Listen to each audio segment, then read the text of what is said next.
Yeah. Okay. So, okay. Well, many of you, I think, have been there, right? Since the war started. Many of you know you haven't been there. So I'll tell you, so we were there in May and then again now. So it's really I think for Jamie and me, it was I think one of our most meaningful trips, one of our most and there's a lot going. I'll give you some examples. So for example, Shiloh Plesser, many of you may know him. He's a partner, Shiloh Plesser. He's a partner with my son-in-law Richie on the ILU program. So Shiloh has two sons, two son-in-laws serving. One of his daughters served for about a year, just came back. His other daughter is there. And his son is in Sayed Matkal, which is the group that operates as Navy SEALs. And this high-level Iranian intelligence guy who they just captured, his son was part of that group. So he's, and he himself, he's 52, he went into reserve duty twice. So on the one hand, and he told me, I went to his house, we had coffee together one morning, and he said, if you walk, he said, within walking distance of my house, there are 40 families who lost somebody. 40. It's not even, we had a weekend of a handful of losses and the community was reeling, right? At the end of the holiday. Impossible to even, you can't even, you don't even know what to do with that. On the other hand, the Jerusalem is vibrant. It was more vibrant than in my life I think I've ever seen it. I spent some time teaching there, which was something I hadn't done in a long time, which was very exciting. Jamie spent some time seeing clients there from a nutrition point of view, which was also very nice. And there's cranes everywhere. They're building everywhere. There's kids everywhere, babies, children everywhere. There's no room for anything. Everything is outgrown. Everything is outgrown.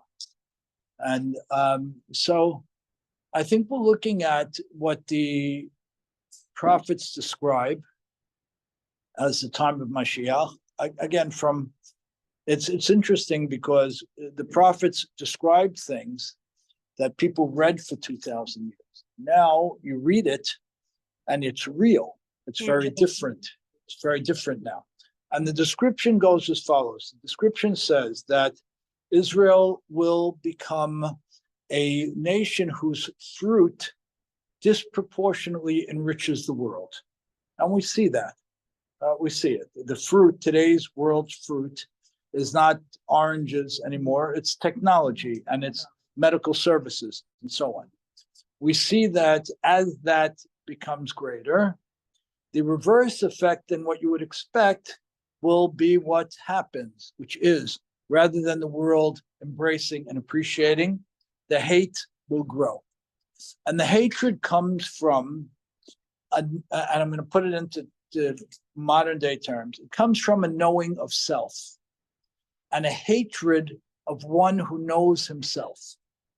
In other words, how is it possible that in one country in the world, 300,000 reservists are called up, for example, and 330,000 show up? How is that possible? How is it possible that 50-year-old men who have already done their service and done it over and over are going into these places?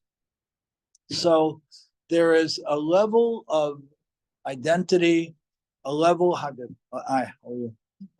identity, a level of nationalism that you don't find pretty much anywhere on the planet today.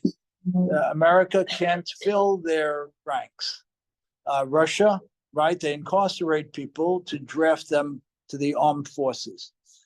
You have one country in the world where people are very proud, rushing. They're rushing to go. Okay.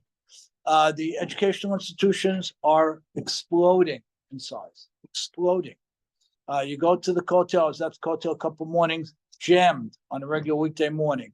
The streets are jammed. There's no foreigners. Streets are jammed. The light rail is jammed. What's going on here? What's going on here? What's going on is the Geulah is manifesting. And I think for us who love Israel and are very committed to Torah mitzvot, what we need to do, I know what I want very much to do, what we need to do, I believe, is to find a way to contribute to the Geulah, not to take from it. And I want to be very clear on it. When we go to Israel on a typical tour, we're takers. We're takers. We're getting the benefit, and there's nothing wrong with being a taker. You know, a love relationship, there's taking and giving, right? There's nothing wrong with being a taker. But generally speaking, when we go to Israel, we take. We take. We take from the people's strength. We take from their sacrifice. We take from the beauty. We take from the spirituality. We do a lot of taking. And that's fine, because Israel is a place that gives. But what we need to be doing now is we need to figure out, each of us, how to contribute to the Geulah. Now, we contribute clearly by everything we do, wherever we are. Every time we open our mouths and pray and learn, no question. That's clear. But when you have a country like this, at this extraordinary time, you can't sit in somebody's house who says that if we take a walk, within walking distance of my house, there are 40 bereaved families. You can't do that and walk out the door and your life is the same. Okay, we're not gonna sign up. We're not gonna sign up, but everybody can make a contribution. And I think now, today, 13 months into this situation, I think everybody needs to figure that out. And I raised my hand first. When I was there this time, I was working. I spent a lot of my time working because I want to be a contributor. I don't want to be a taker. I've taken a lot from Israel. I've taken a lot. And by the way, like the mother that it is, it wants to give, right? Israel is the mother. It wants to give, right? But a mother needs to be given to as well. So I think everybody on his or her level, I think it's time for that. I want to tie it into this event last night in the center, which I don't even, I'm still processing it. It was happenstance that I ended up there. I'll tell you about it. I'm going to tell you about it. Yeah. I'm sure. I saw something Wednesday. How are you? So, oh, wrong door. No problem. So they had a group of 260 people at the center last night, from kids to the oldest person was 70. These people had just completed their run in the New York City Marathon. 260 Israelis. They're running for an organization called Shalva, which takes care of handicapped children. Some of them lost somebody. Somebody got off from duty on Tuesday and got on the plane on Wednesday, and they're going back tomorrow. These people, religious and not, the cross section of people was fantastic.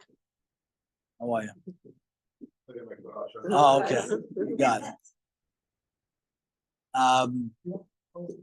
No, I think they're just finishing up an event downstairs, right? Yeah, we're done now. Tell all your friends, don't come up here.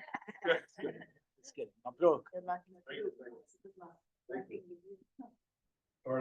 Not at all. So, a cross section of people, young and old, men and women, all of whom completed the marathon. Who the hell is thinking about a marathon now? Can you explain that to me? How does this make any sense? Where do these people get their strength from? And by the way, the laughter and happy and upbeat. I said, what world are we living in here? And this one, all of them, obviously, from all over the country, from the northernmost part to the southernmost part. And I told them something that I thought was important for them to hear. And that was that all along it's been that, America was the big, strong country, and the American Jews were the well-established Jews, and they were giving to the young and weak Israelis. I told them, I said, the day has changed. And now we look to you because each of you have done something that we've never done. And that is that you've sacrificed, put everything on the line for something. And I don't know anybody other than my Israeli friends and family members who have put everything on the line for something. And I told them that changes the human being. The person who puts his life on the line for something, and the person who doesn't, are forever different people, and they will never be the same. But I told them they have a responsibility. I said 8 out of every 10 American Jews is walking away. I said, we need all of you now to come back and build us, because we don't understand what it is to be a nation, and we don't understand what it is to be a people, and we don't understand what arevut, what absolute unconditional responsibility to each other means. We don't. We do some stuff, we love each other, our community, this, that. But in terms of being moser nefesh, of putting my life on the line for something, we've never done it. We don't know what it means. And as a result of that, we're wonderful people, but we're not them. And that's an important thing. So I think we're at a critical point in the Geulah. I think we all have to figure out how to become builders and contributors, not takers. I don't know what the answer is for everybody. I'm trying to figure out for myself and my family, my children, but builders. How are we building it? And by the way, you can make the argument, it's a good argument, that when I sit here, I'm doing something from here. It's true. But we have to do something on a national level. We have to go there as givers. I don't know what it is. And by the way, I thought about this a lot. I hold that visiting people in pain is not giving. It's not giving. I don't hold that as giving, because there's too much we're getting from it. There's too much we're getting. It's a beautiful thing to do, but I don't hold that. I don't hold that fills this thing. That's my opinion. So, I think if you go on one of Katie's trips. Yeah, I'm saying Not visiting sick, you're being with the other women that are misplaced and making things. I think it's a very, very special thing. I don't hold it's giving I don't hold it's giving. It's so giving. Okay, I hear it. It's cooking for them and feeding the soldiers. It's playing with the little children whose mothers can't take it anymore. I got it. So what do you hold it's giving? I don't know. What am I sacrificing? Did I sacrifice? Time? Not enough. Not enough. I might be wrong. I hold it's not enough. It's not enough. Again, I'm not saying it's not very valuable. Time is Okay, I'm not saying it's not very valuable. What? Okay, so let's put it this way. Let's say it's giving, but let's say we can do something more than that. How's that? We're more comfortable than that? What's that? Good. So that's exactly what I'm saying. Listen. What I'm saying is, let's shake ourselves in the middle of the night and say, what more could I do? Maybe that was something. What more could I do? Let's take a few examples, right? I don't know. But it starts on the inner circle as well. Somebody that's going to go do something all the way out there when one of their family members or friends or community members is suffering. That's not really. No, I'm not saying one should sacrifice the other. I'm not saying one should replace the other. I'm saying we're at a critical time in Jewish history to go beyond yourself. Right. Very good. Very good. And I don't know what that means. I don't know, 80,000 Ethiopian Jews, 80,000 Ethiopian Jews in Israel living in garbage, like garbage. I don't know. Does anybody care about them? I haven't. I don't know. But maybe, is that something? I don't know. Point that I couldn't see. There were kids, Jewish children, begging in front of, I told you, right? Begging in front of pomegranate. Nice religious looking boy, I asked him, oh, were you collecting for? He said, my family. Begging where? I'm sorry? In front of Pomegranate Supermarket on And Colonial then 2 Avenue. feet later, a young girl, maybe 9 years old, I'm seeing Jewish children begging on the streets. Yeah. I never thought I'd see Okay, that in my so lifetime. we have to deal with all these things. I'm saying on a national level, we have to contribute on a national level. We can contribute on a Torah level, we can contribute on a Jewish people level, like the kid in front of Promenade. But we have to contribute on a national level. I don't know what that means for each person. I don't know what it means for me. But I don't think what I did until now meant enough. If I have a friend who his 2 daughters are in the army, 2 son-in-laws are in the army, and this, that. By the way, I chose my life and he chose his. But it can't be this. I don't hold it could be this anymore. And my kids are not going to the army. And I don't know that I want my grandkids who live there going to the army either. But the contributions can't be this. Because at the end of the day, there are 3 core elements to Judaism: the Torah, the people, and the land. So we don't live there. We live here. Good. So maybe I go for a month and I volunteer. Why not? Why not? Maybe I don't know. Maybe I work with the Ethiopian kids. I don't know the answer. I'm just saying on a national level, we don't have a national expression yet because we don't live in a Jewish national place. But I think we should get one. And I think it's valuable. So that's my 2 cents. Thoughts, comments, challenges?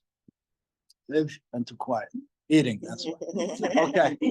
Gonna change channels and just for a brief, quick, yeah, you want to say something before? I just feel like we're starting to.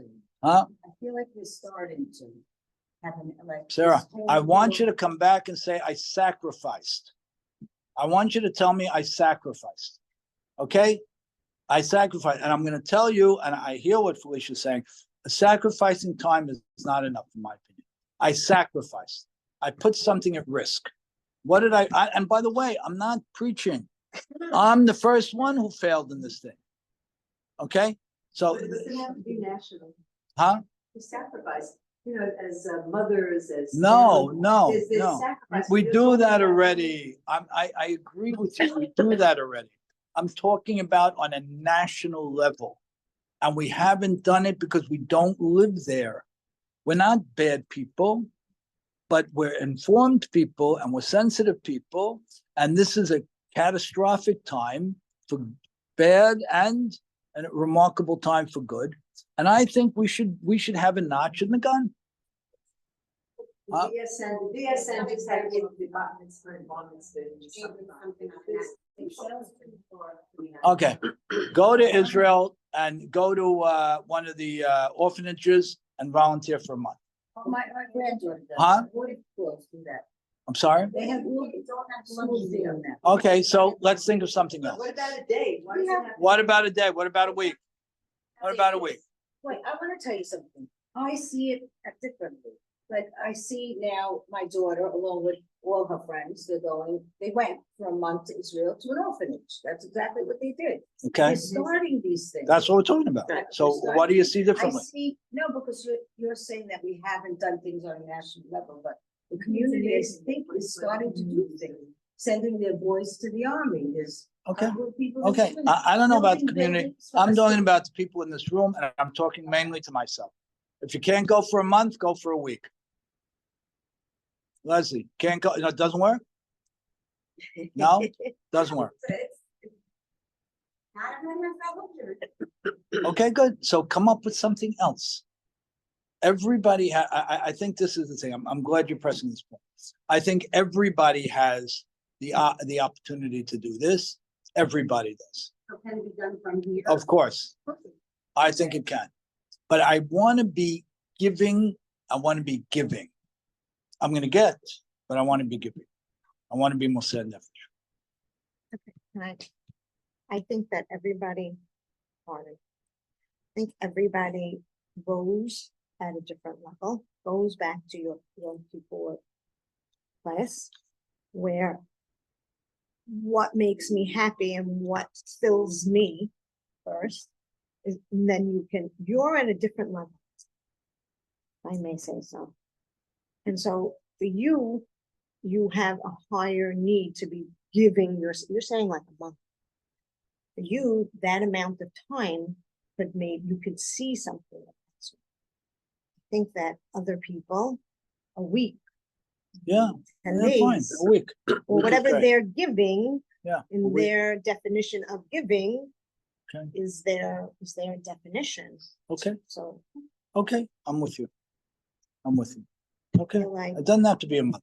It has to be a Right, sacrifice. it's- It has to be a the sacrifice. time itself, It has to be a It's sacrifice. interesting that that word sacrifice, if you think about it, sacrifice is different for many different people. A person who's afraid to get into the elevator, it's a sacrifice if he has to go in the elevator to go visit somebody. Everybody's sacrifice is different, depends on the emotional status. So if I can Depends on the frame what I'm financial doing status. as a sacrifice, then I hit.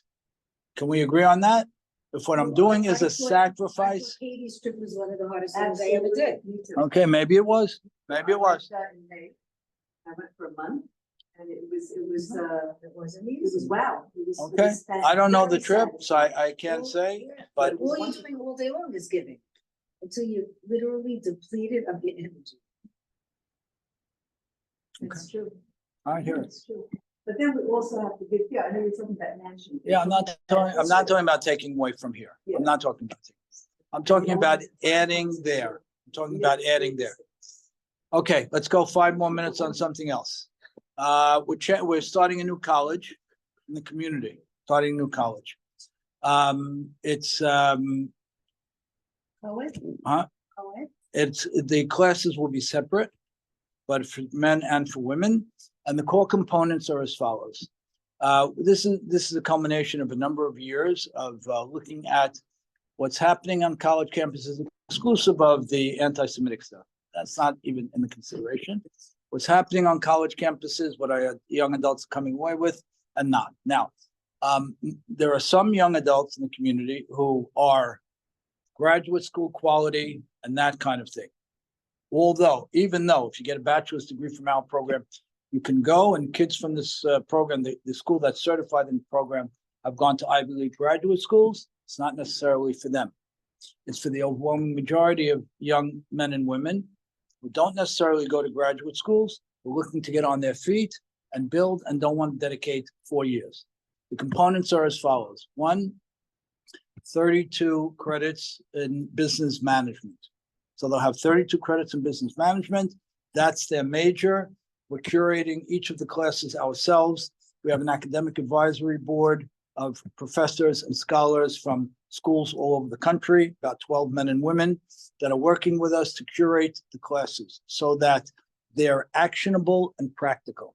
So a young adult would typically spend 4 years and get 32 credits towards his major. They'll be spending a year and a half, very concentrated, very rigorous, 32 credits to the major. That's track A. Track B. What we found in the boot camp program is that, and I spent some time with a lady who runs the philanthropy division for Morgan Stanley. She manages $4 billion, and they give away about $200 million a year with their clients, thing. And she said they have the same problem on their level that we have on our level, which is that they call it failure to start, failure to go. In other words, it's a 0 to 1. They call it 0 to 1. Morgan Stanley calls it failure to launch. They call it failure to launch, which means that a lot of people have certain talents. They don't have the intrapersonal strength to get out and do something. So track 2 is the entrepreneurial, intrapersonal, emotional intelligence side of things. We do it on the boot camp. We do it in very concentrated 30 hours. We're going to be doing it over the extended year and a half. That's number 2. Number 3, master classes by corporate leaders once a week in person. Number 4, an incubator. A lot of people come up with a great idea Then they have to go back home, sit in their basement and attempt to get it together. It's very difficult. It's disheartening. We'll have a large room full of people, each working on different things, but being able to collaborate, be together, draw from each other, and they'll be taught once every week or two as well. That's number 3. Number 4 is they'll be in school Tuesdays a week from 10 a.m. to 6 p.m. And they'll be in internships, mentored, managed internships for the other 2 days a week. So they'll be very busy 4 full days a week, as opposed to a couple hours on a Monday and a Wednesday, a couple hours on a Tuesday, Thursday. Their days will be full. Next, they will be getting a business halakha course.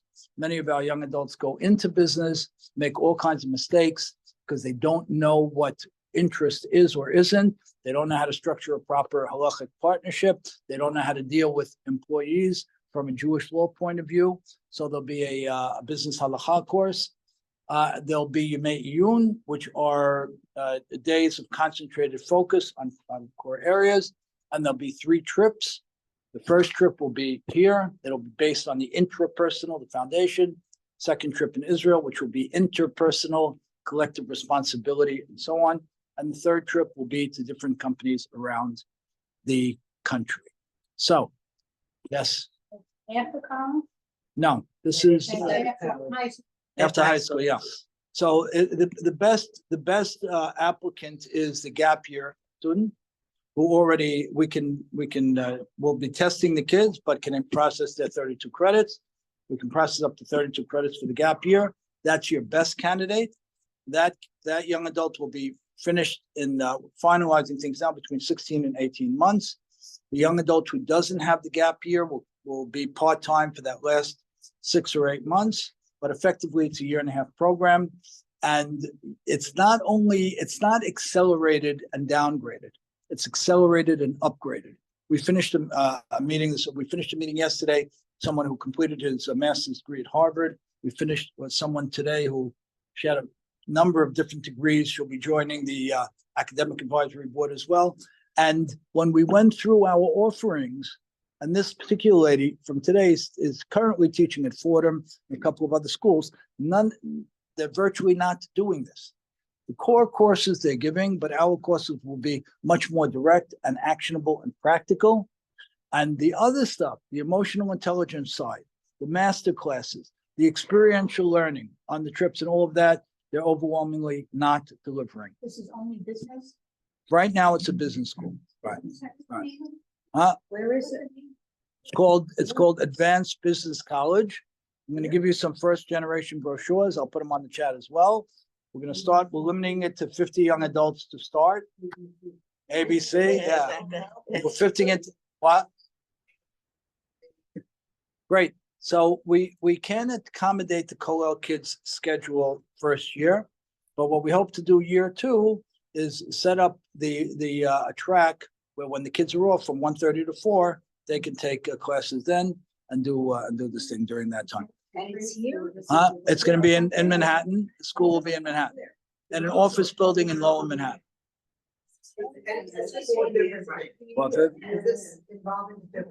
No, different. Eddie's building a campus. Is that I don't know what.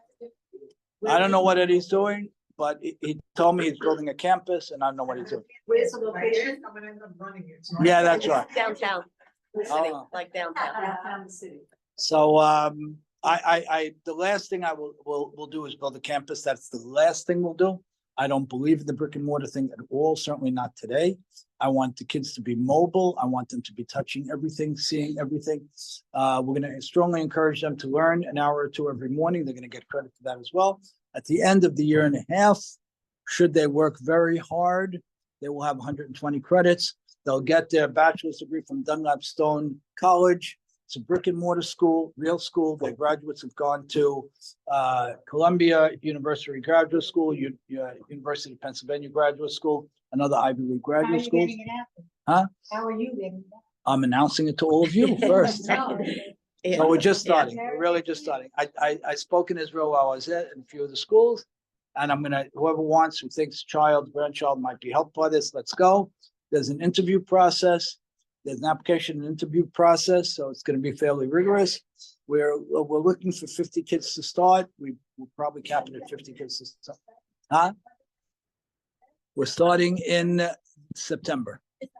This September, yeah. Not July? Huh? No, I don't No, think so. September. Yeah. What's that? We have so many bright kids. Okay, so many bright kids. I spoke to the kids at Moreshet and Shraga. We're meeting with the YDE people. We're meeting with the Hillel people on Thursday. Our kids are fantastic. Our kids are great and they're smart and they're ambitious. But who wants to give up 4 years when 75% of the offering is not relevant and all the other elements are not there? So anyway, whoever feels will be helpful. This is first generation. So there are changes to this, but there are changes. So I'll send you out a later one, but okay, let's learn. Huh? The whole program will cost approximately $40,000. The entire program. The entire program will be about $40,000. Not yet, but we have to do it, yeah. Because it's a lot, it's All right. well, the That's senior what year in the senior- Yeshiva Flatbush is $40,000. Senior year in Yeshiva Flatbush, $40,000. Right, we're not offering financial assistance, but we will enable people to get financial assistance from the government. But we're not offering, people can pay over the course of the time. Okay, let's talk about Cain and Hevel.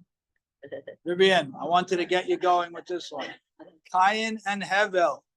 Okay, let's go. Noah, what's that? Let's talk about Cain and Hevel first. Okay, go to the second chapter of Bereshit. Okay, let's go. What does that mean? Page 10. Page 10. Leslie, what does it mean? Page 10, page 11, what happened? What was completed? Great. When was it completed? Vivian, when was it Second completed? When it's not loaded, it's right in front of your face. Well, I'm not gonna say that you said it, don't worry. It's page I said 5 it. on a different book. It's page 5. I don't know. What day was the world completed? On which day? I'm sorry, look at the pasuk again. Well, I'm sorry, look at the next pasuk. Read the second one. It was completed on Shabbat. When did HaKadosh Baruch Hu start building the physical world? On Shabbat, right? Not on Friday. Okay, look at the second pasuk. Vayachal Elokim b'yom hashvi'i melachto asher asa vayishpot b'yom hashvi'i mekom melachto asher asa. Crystal clear. When did he finish building the physical world? On day 7. The Torah doesn't hide it. In fact, the Torah emphasizes it. So was there physical creation on day 7? 100%. Now, how that relates to how we spend the day is a different question. But right now, be very clear. When it says, Vayechulu hashamayim va'aretz v'chol seva'am, what is it? There's a completion. Heavens first, it appears, were completed first, and then the aretz, right? And all that came with it. The tzava, right? The army, the elements, all the elements were complete, right? Now, remember what we said in the past. When I repeat a story, when I overlay it, I'm filling in the blanks.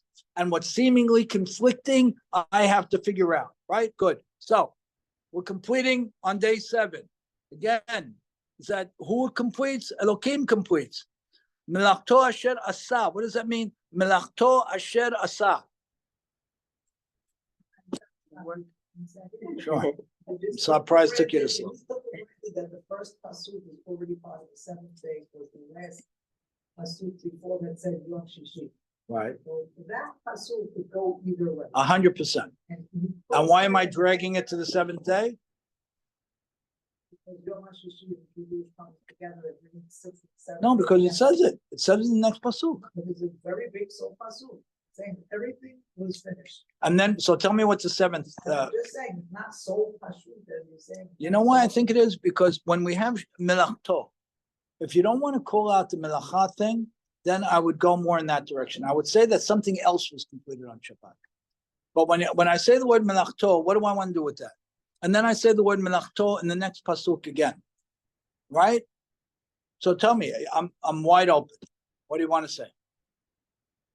I agree that the word it was completed, and it's a little bit of a semantics, but we could argue that it really was finished in 6 days. We didn't even introduce the seventh day yet. We Okay, didn't introduce the seventh day yet. We just said we finished 6 days. okay. And then So we then just started- bring me into the next two psukim. Tell me how you want to There's a explain it. little space. Yeah, I agree with that. okay. Just saying there is a way to say. So I'm going to double down on what I'm saying by saying the following. The Gemara brings a story. The Talmud brings a story of the rabbis that were gathered together, each in a separate room, right, to translate the Torah into Greek, right? And they made a handful of changes, right? What was one of the changes they made? It's something- Yeah, good. And in this context, what was one of the changes? Come on, what was one of the changes? If you're translating this into a different language and you don't want there to be a misimpression, what would you change? They deliberately changed it, and the Gemara goes out of its way to tell you that they deliberately changed it. But the real, huh? No, come on. What does it say here in the second and third pasuk? It says that the work, the physical work, was completed on Shabbat, right? We're struggling with that, right? We don't like that so much, but that's what it says. And it says it more than once. Very good. What did we do when we translate into Greek? We said it stopped on day 6. We said it stopped on day 6. Why did we say it stopped on day 6? Because we don't want people running around saying that God created something physical on day 7. But the reality is he did. And the reality is, what? He created what? Minucha. Okay, one second. Vayachal Elohim biyom hashvi'i melachto asher asa. He culminated the work. On the second day, all that you had already created. On the previous. Vayishpot bayom hashvi'i mikol melachto. No problem. I have no problem. You guys can hold how you're saying. Shem didn't read it on the 7th day, so- No, they didn't. The truth is they didn't. That's on the street. But the reality is that they didn't. That's what we take, because we need black and white, not you, but people need black and white and this and that. The reality is it's not true. There's an element of the physical creation that's dragged into the 7th day on purpose, and to clearly and intentionally blur the difference between the physical and the non-physical. We're going to base this on the Al-Sheikh HaKadosh and his approach on this thing. And he says, you know why God continued creating on day 7 and culminated the physical creation? Now, you want to ask a different question. What did he create? That's a different question. But what I want you to deal with as we try to frame one approach, at least, to the Cain and Hevel story is that there was physical creation on day 7. Was Menucha created also? Sure. But you're calling out the term that we typically use to describe physical creation, saying it came on day 7. Huh? Explains, they did sacrifices into that. And they have that. I always wondered how they. We did. We did everything. En Shvut Banikdash. You could slaughter, you could skin, you could squeeze the blood, you could do all those things. All those physical things that we can't do today, you could do in the Mishkan or the temple. 100%. I know. I can't let you be prisoners to the English. No, I can't let you do it. I want you to struggle with it now. Huh?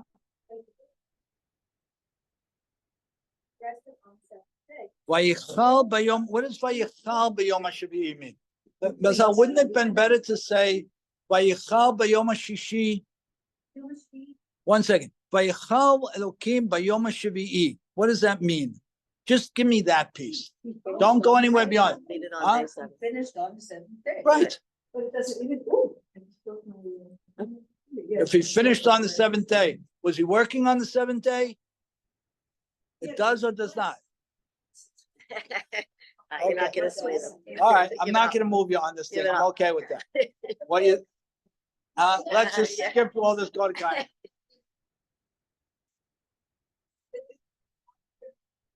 Okay, all I want you to do is look at the words on the page, and I want you to look at the, We're looking at the words. I don't want you to, who says look on the You English don't one? wanna- Vayichal, Leslie, to your point, Vayichal means to complete, but it really means to culminate. If I was writing this and I wanted to describe that God finished his work on Friday, I would have said Friday, but he didn't. And he said Saturday because he finished it on Saturday. Now, is that a bad thing? Why is it a bad thing? In fact, it's not a bad thing at all.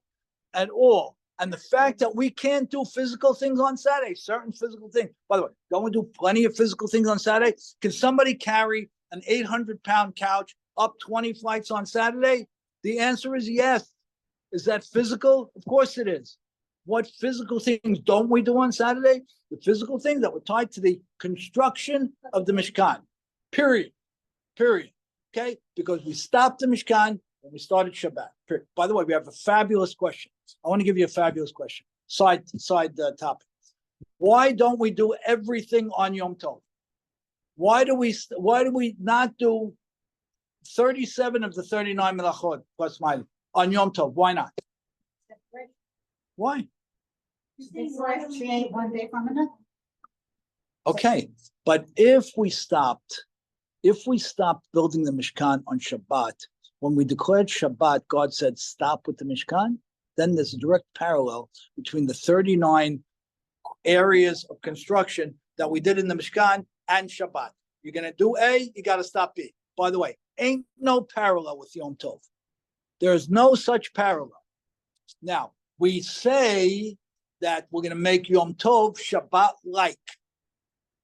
So that means, dear friends, that Shabbat and Yom Tov walk the same, talk the same, but ain't the same at all. They don't feel the same.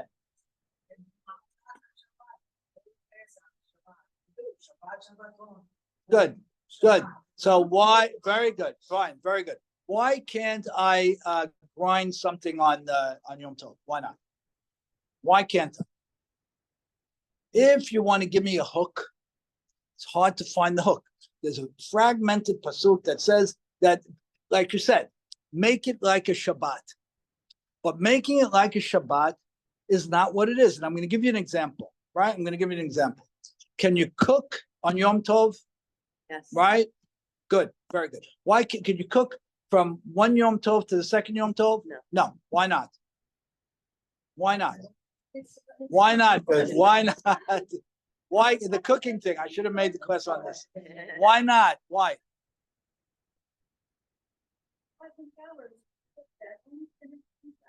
Well, why can't I cook from? We had Thursday, Friday, Shabbat.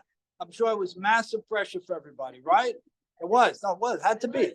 10,000 people, 19 meals, and I got to stop the cooking here, start the cooking there. Okay. So what do we say? Can I cook from Yom Tov to another day? No, I cannot. Right? 1 second. No, Can the I second cook from the holiday. first day of Yom Tov Say the to the second. second day of Yom Tov? Yes or no? Oh. I cannot. Why not? Because it's different days. Why not? Huh? Why can't I cook from day one to day two? By the way, fundamentally, what's the difference between the first day of Yom Tov, second day of Yom Tov? Massive difference. Beautiful. It's rabbinic. And the first day is biblical. Beautiful. So 1 second. If I'm declaring a rabbinic holiday, why can't I cook for the rabbinic holiday? Excellent. And you know what? We even go one step further. When we say that this is a biblical holiday, this is a rabbinic holiday, massively different, right? And if I cook from the biblical holiday for the rabbinic holiday, I may end up cooking for Tuesday. What? Don't nod your head so fast. What? What is? Saying that you're equating the rabbinic and the biblical. I'm not equating them, Izal. You're hitting it perfectly. When you cook on You're the hitting it. day, Huh? You're hitting it right on the head. Because I can't equate them, right? Here's my biblical, here's my rabbinic. Correct? Can I equate them, Felicia? No, you're not happy, but I can't equate them. Right? I can't equate them, but if I can't equate them and I declared my rabbinic holiday, if I made a rabbinic decision to declare a holiday, why can't I make a rabbinic decision to cook from here to here? I made a rabbinic decision. In fact, then I go back and I make a rabbinic decree not to cook from here to here. You know why? Because if I cook from here to here, I may cook from here to there. Very good, beautiful. I lose the importance of the day. Very good. So I made a rabbinic edict for there to be a holiday. And then I made a rabbinic edict on top of the first edict not to cook for that holiday. Different conversation, but you can take it just sitting down. No? Huh? I'm going to tell you in a second. Good points. I'm going to tell you in a second. What was the question? How does it apply to Melachto? Shabbat is Shabbat. There's nothing like Shabbat.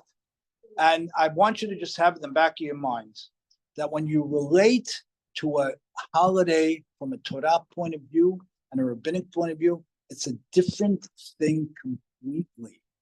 We act the same, we do overwhelmingly the same, but it's inherently very, very, very different. So in your minds, just have in your minds, on Shabbat, Shabbat is Shabbat. There ain't nothing like Shabbat. Did God finish creating the world on the day itself? I'm going to tell you he did. You could hold however you're most comfortable. I'm going to tell you he did. And you know what? Could he have finished working on Friday? Obviously he could have. But he intentionally drags it into Shabbat. And the Torah deliberately, more than once, tells you that he did it on Shabbat too. Now, if you want to drag it into Shabbat for whatever reason, but you don't want to confuse the people, don't tell anybody. But over here, the pshat of the pasuk, from my understanding, is what it says, that he was completing physical work on Shabbat. Now, that would mean that there's a deliberate blurring of the two areas. We're deliberately blurring physical and spiritual, right? On purpose. Now, if you remember, when we opened up at a sheet, we said that the first pasuk, the first verse came to tell us that Shamayim ba'aretz were created together with the intention of blurring them. One of the points we made that day was we didn't put Shamayim over here and Aretz over there, spiritual world here, physical world there, which would have made a hell of a lot of sense because that's how we think in our lives. God said no.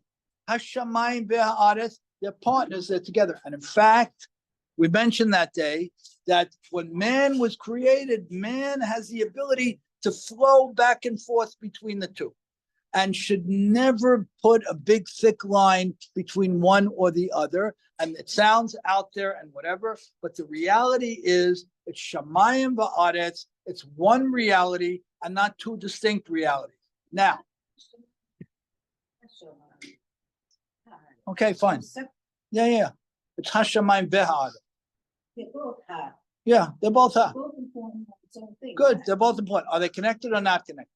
They're connected. Good. So let's keep going. They're connected. Ele toldot hashamayim ve'aretz. V'hi bar'am b'yom asot Hashem Elokim eretz v'shamayim. What does that tell us? Yeah, Vivian, what do you got? I'm sure you taught this pasuk umpteen times. Tell me the problems in this pasuk. It starts with shamayim, flips it. Is that intentional? That's intentional. It started by listing the heavens first. It flips it to list the land first. Why is it doing that? What do you want to say? I think it's the second heading. Okay, good. And therefore what?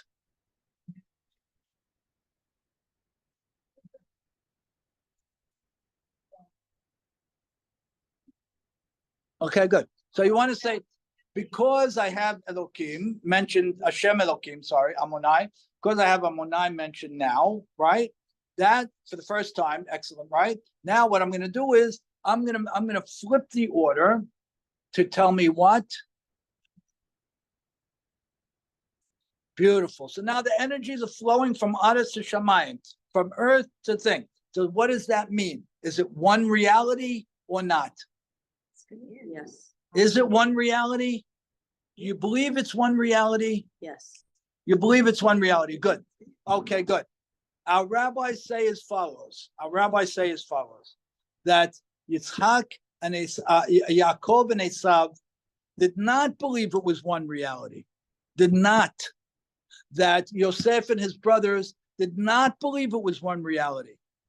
That in fact, Yaakov wanted to hang around in the Shamayim reality. Esav wanted the opposite. And this became the existential war. The rabbis say that Yosef HaSadiq, and it's for a different conversation, had to bring his brothers along to the fact that there was Shamayim Ba'aretz as one reality. And his brothers didn't get that. And he sacrifices most of his life and puts his life at risk to bring his brothers to the point where they're going to understand this, that it's one, okay? And that's why Shabbat also blends with Tuesday, and Shabbat blends with Friday, and the Menucha belongs on Shabbat, and the Menucha belongs on Tuesday, because it's not different realities. And the reality that we can create is a flowing reality.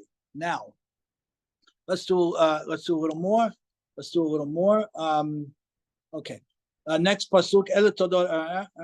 V'chol siach hasadeh terem yeh ba'aretz kol esed v'sadeh terem yitzmach ki lo imtir Hashem Elokim al haaretz v'adam ayin la'avod et ha'adama. Very famous pasuk, right? What does this pasuk mean? What does it mean? I'm in verse 5. What does it mean? Vivian, how do you teach it? Again, because Hashem Elohim, I'm sorry, because until now, it was all about Elohim. Right. Elohim didn't allow for his creations and have self-expression, autonomy, choice, or whatever you want to call it. The Kedem Yitzmach, Right. nothing could move. Until? Control. Until- Hashem Elohim came in control. But what had to happen? That's the What had to happen?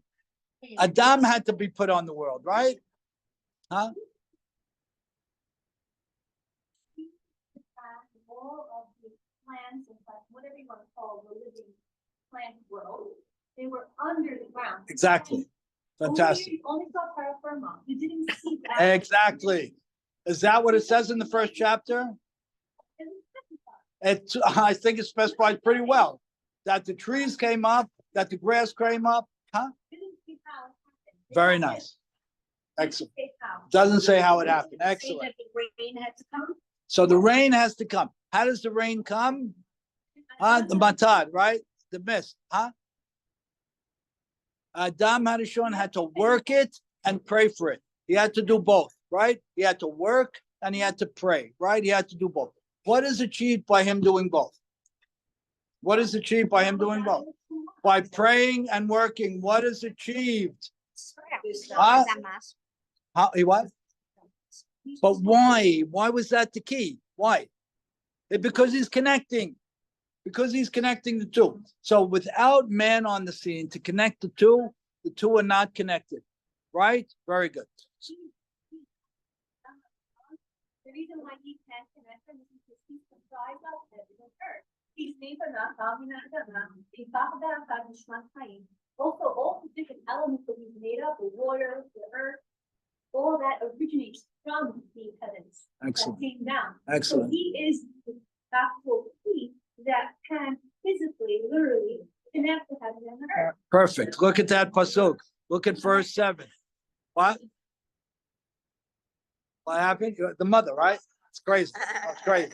No, the whole thing is crazy. I know. I'm like so intimidated. You know? I'm just kidding. Yeah. If the rain wouldn't come down until, well, actually come from the earth first and after the sin comes from the heavens. Right. But it wouldn't appear until I got my song, I had to literally sit there and ask them. That tells you a lot. He had to ask for it, and he had to work. He had to do something actionable and something spiritual. Look at the next pasuk, pasuk Zion. Go ahead. Explain that pasuk. Yep. A farming adama, right? What is that part? That's the physical part. Next. Beauty. What part is that? Neshama, that's the spiritual part. Great. And then what happens? Beauty. He becomes a man and has rough creatures. Great, great, great, great. So man is both. Shabbat is both. Tuesday is both. Yom Tov is both. And man is both, right? They're all both. Very good. Keep going. Okay. Now we're okay. Now we're going to jump in. Go to chapter 4. In the big books, it's page 18. That's Dalit. Okay. Good. Keep going. Vadam, chapter 4, pasuk 1. Vadam yadat chava ishto.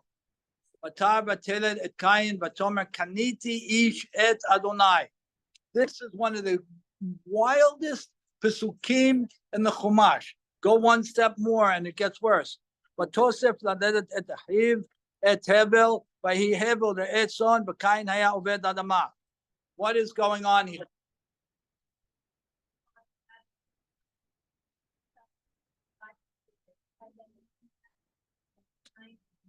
Beautiful. Excellent. Now, there's a lot of midrash on this that says that they waited hundreds and hundreds of years before having children, that they didn't want to have children. Adam and Chava didn't want to have children. Huh? Yeah, right. They were boded. Right. They're boded. They didn't talk to each other. They want to have kids. Why didn't I want to have kids? They blame each other for what happens in the Garden of Eden. Yeah. No, you think it's the same script all over again, right? Present day. Said, I am Hashem. She took the credit for that. Right. So that's a problem with that. Good. Nice. Nice. So they don't have kids. When did the rabbis say they have kids?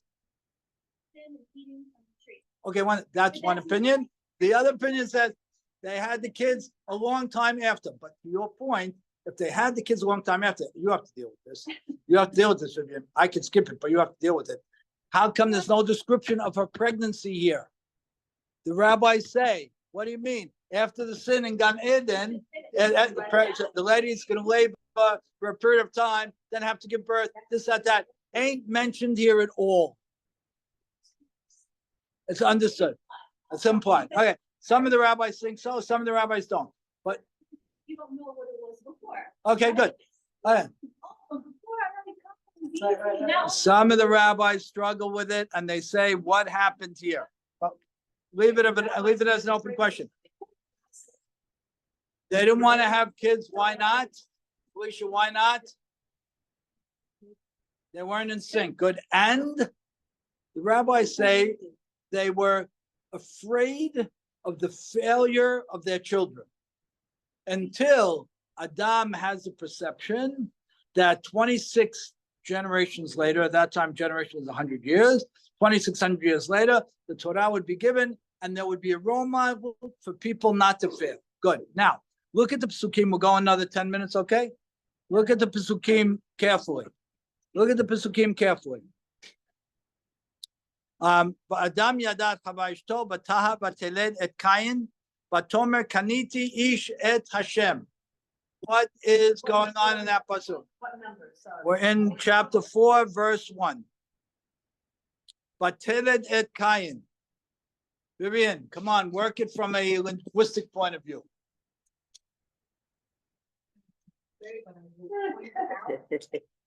If you don't recognize that that's the first appearance of you give up his name, then I think we're missing a very big piece. Okay. Hashem's name is never you give up until here. This is where Good. God, that you want to say is It's here, right? Okay. So, good. It's beautiful. Go back one step and tell me the problems in the pasuk first.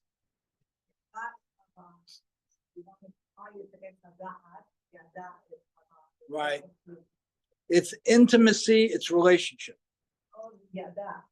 Yada, we hold that yeda is intimacy and relationship. Right. I'm saying that the Eitz Hadat allows intimacy and relationship. That's why it's called Eitz Hadat. It's not the tree of knowledge. It's a tree of intimacy and relationship. Okay, good. But what's strange about the pasuk? Think about when other people are named. Think about when other people are named. You're saying the husband named the child? No. How did we name somebody? Oh, but Philip and Tiny. That's right. What's the problem with that? He already had a They name. already had a name. What's going on here? Yeah. Right. Doesn't it beautiful? Perfect. It doesn't say she has a baby and called him Cain. It said she gave birth to Cain. The whole thing sounds good. Taniti ish et. That's weird too, right? That's What it would have said he. Okay. With. Okay. Me. What does the next pasuk say? Tosef ladedet et achiv et hevel. What do you got there? What do you got there? Extra words. Huh? Extra We words. have extra words. And is it similar to the first pasuk, Yes. Leslie, in that it sounds that the name was Was given already there. before? Yes. The name was given before. Our rabbis say the name was given before. She gave birth to Mr. Cain. She didn't give birth to a baby and name him Cain. She gave birth to Mr. Cain. She gave birth to Mr. Hevel. Right? Okay. Not maybe, but and maybe, but the point being that they already had a distinct identity. Now, if you had to call out their identities just based on their names, what would you say? Hevel means nothing. Hevel means nothing. So nothing vis-a-vis what? Substance, weight, physicality, right? It's like a vapor, right? It's like smoke. So how do we want to describe Mr. Hevel? Spirit, right, fine, very good. Huh? Many times. Hevel Hevelim, I call Hevel, right? It's nothing, if they say it's a fleeting breath. It's a fleeting breath, right? So, but now, based on this, maybe you would explain that differently. Maybe you would say Hevel doesn't mean fleeting breath. Maybe you would say that it means an absence of physical. Maybe you would say it's eternal. Maybe you would say that Ro'eh Son is what we call halachically metaltalin. It's transportable items. We have permanent items. We have adama, right? The Jewish law is very different in the context of something that's firm, that's fixed, and something that's movable, right? So a Ro'eh Son, he's in the metaltalin business. He's in the transportable business. He's in the non-permanent business. And what was Cain in? He was in the permanent business, right? Good. What ends up happening? Cain brings a korban, as does Hevel, right? Hevel's is accepted, right? Good. Look at the pasuk where they both bring korbanot. The Hevel, okay. ויהי מקץ ימים ויבא קין מפרי האדמה מנחה להשם, והבל הביא גם הוא מבכורות. What's going on here? Remember, we're gonna loosely, unfairly frame Cain as the physical, practical guy, and we're gonna frame Hevel as the antithesis of that. And because of that, he went into the metaltalin business, and the other guy went into the real estate business. Because the guy who went into the transportable business doesn't believe in the hard and fast and firm. He doesn't believe in it. Now, what ends up happening? Look at the pasuk carefully. Why were they even doing that? Look at excellent. Look at the different language. Vayavek Cain mipri hadama, vehevel hevi gamhu. What is the gamhu talking about? Why do I need the gamhu?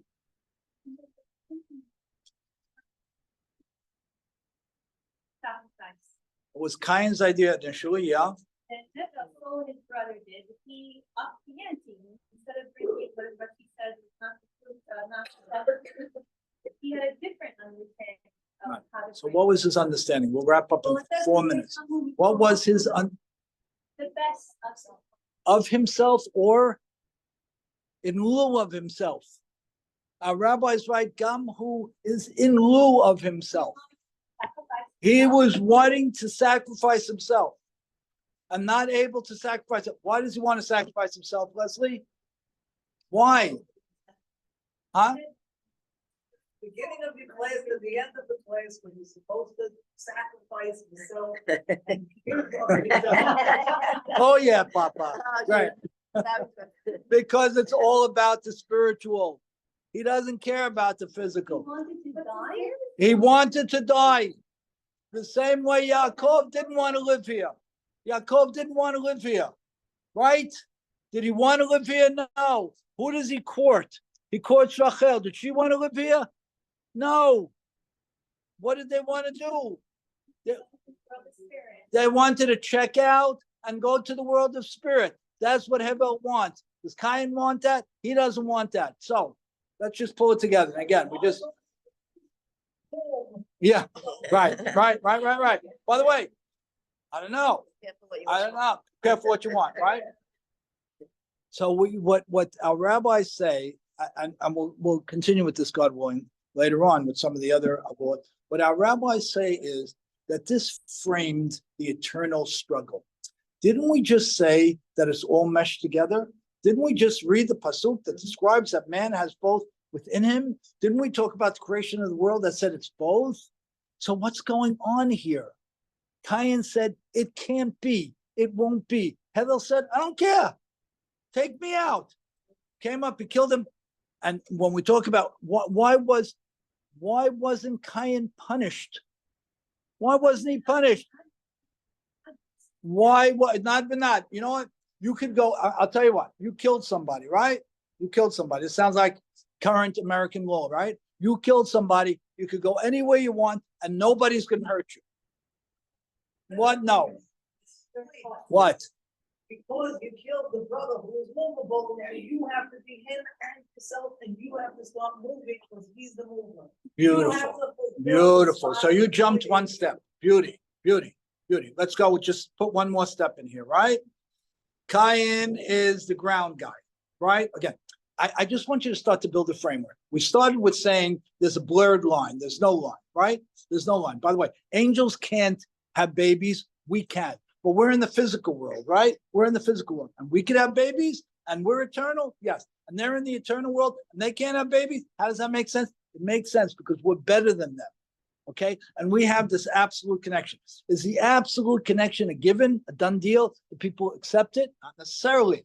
Cain and Hevel, it epitomizes that struggle. And you know what?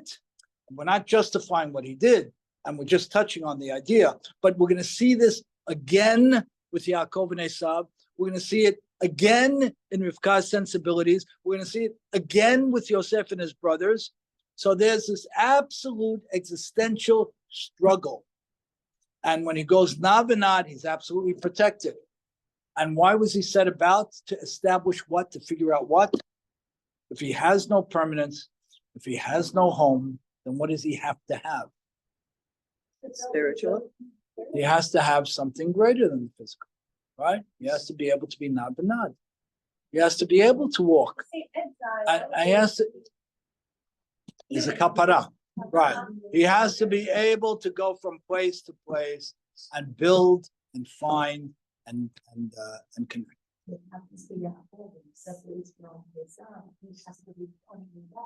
That's right. That's right. Beauty. Yaakov has to become Esav.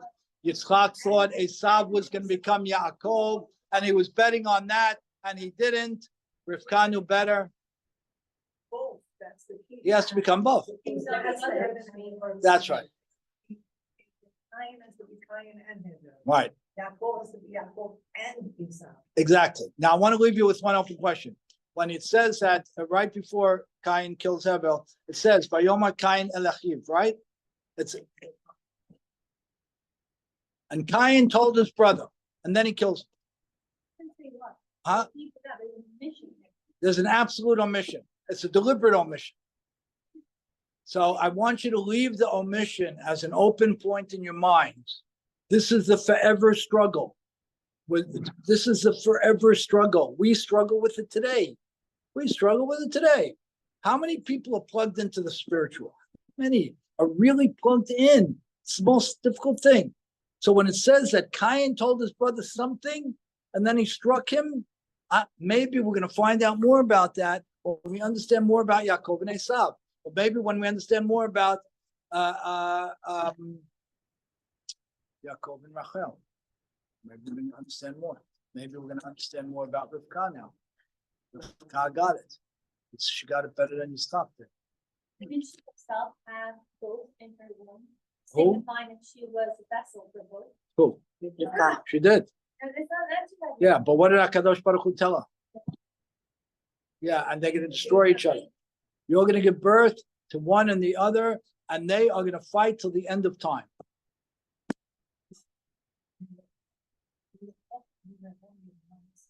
Meaning what? One nation will be strengthened from the other if the two can work together. If the two can, and if not, what are they going to do? Rabbi, a year ago, at this place with Rabbi Raymond Barry. Yeah. And we did it from a totally different perspective. We looked at food. Yeah.